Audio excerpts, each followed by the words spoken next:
Recently, researchers found that in 10 European concentration camps, the Nazis forced female prisoners to engage in prostitution in special brothels. The women who found themselves in the camps were faced with a choice: torture and death or prostitution. Of the several hundred who chose the latter, the administration opened brothels in 10 camps, not only in those where prisoners were used as forced labor, but also in others intended for mass destruction.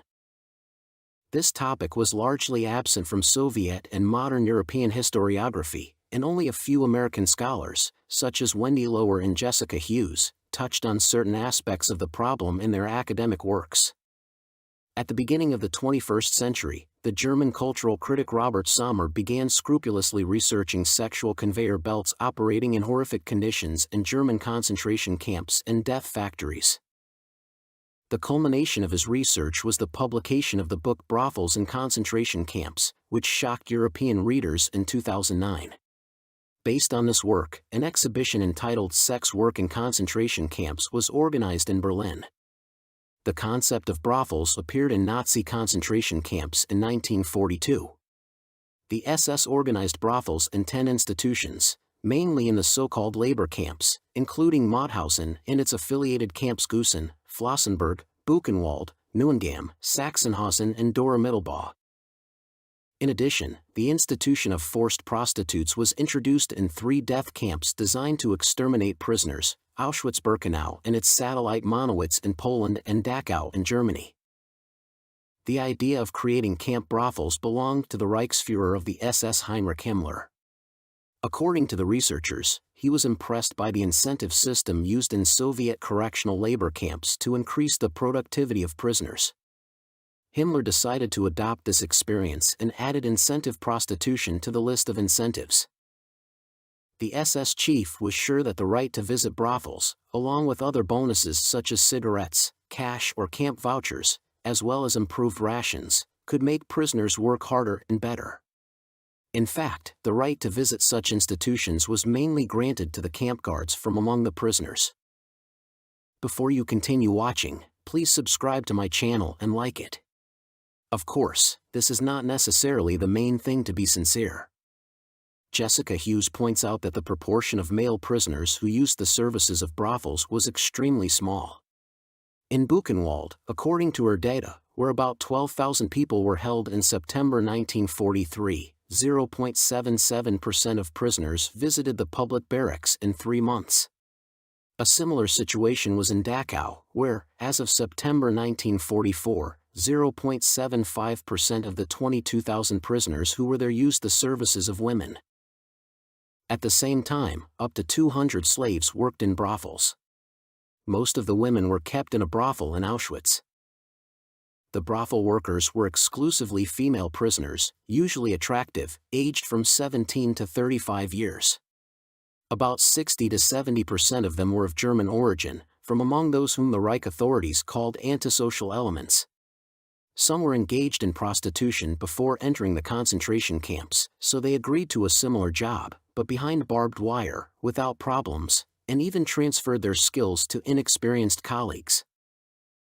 About a third of the SS slaves were recruited from prisoners of other nationalities: Poles, Ukrainians, or Belarusians. Jewish women were not allowed to do such work, and Jewish prisoners were not allowed to visit brothels. These workers wore special insignia, black triangles sewn on the sleeves of their robes. Some of the girls voluntarily agreed to such work.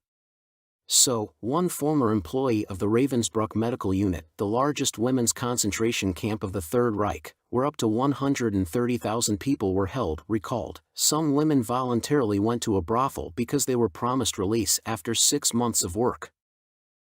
Spanish woman Lola Casadel, a member of the resistance movement, who got into the same camp in 1944, told how the head of their barracks announced, "If you want to work in a brothel, come to me.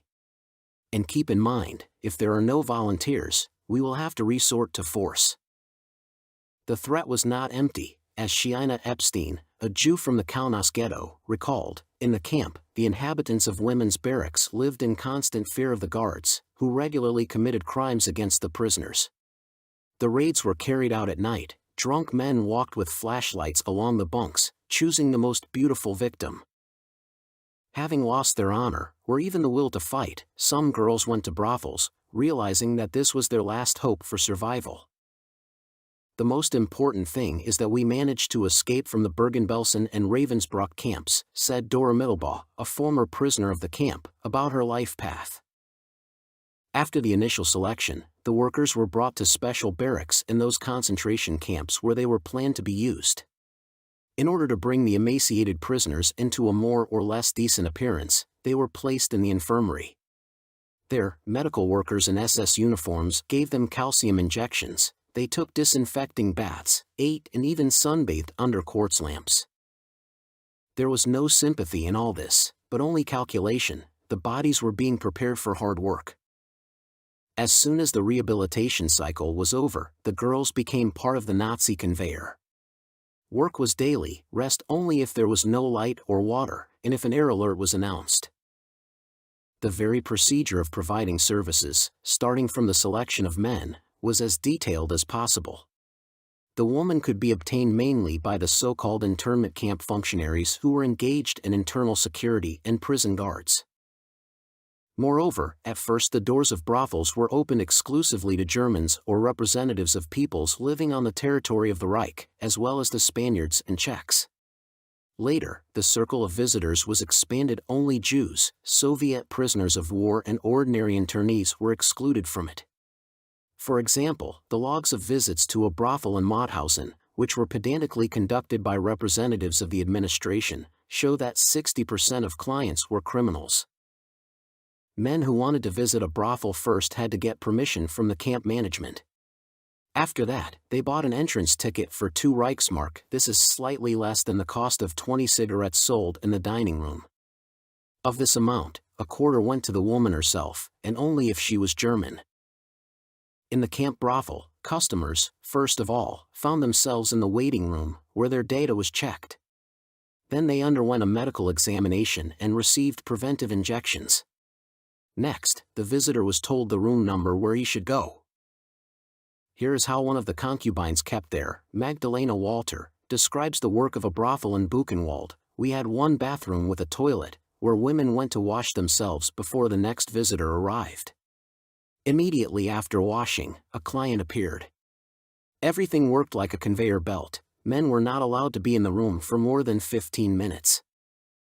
During the evening, the woman, according to the preserved documents, received from 6 to 15 people. Legalized prostitution was beneficial to the authorities.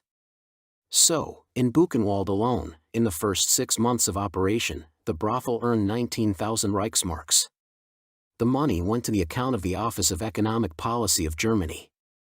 The Germans also used women as scientific material. The inhabitants of brothels carefully monitored hygiene, because any venereal disease could cost them their lives. Infected prostitutes in the camps were not treated, but experimented on them. Scientists of the Reich did this, fulfilling the will of Hitler. Even before the war, he called syphilis one of the most dangerous diseases in Europe, capable of leading to a catastrophe. The Führer believed that only those peoples who would find a way to quickly cure the disease would be saved. For the sake of obtaining a miracle cure, the SS turned infected women into living laboratories. However, they did not stay alive for long. Intensive experiments quickly led the prisoners to death.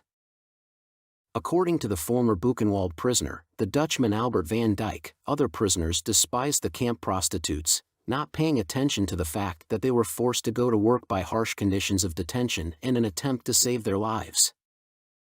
Not everyone had the strength to survive the horrors of the concentration camp. Someone survived, but remained a prisoner of psychological problems for the rest of his life. Physical liberation did not free them from the burden of the past, and after the war, women were forced to hide their history. Therefore, scientists have collected little documented evidence of life in these houses of tolerance. It's one thing to say I worked as a carpenter or I built roads, and quite another I was forced to work as a prostitute, says Inza Eschebach, head of the memorial of the former Ravensbrück camp. Subscribe to the channel and like it, so you will help spread this video. Thank you very much.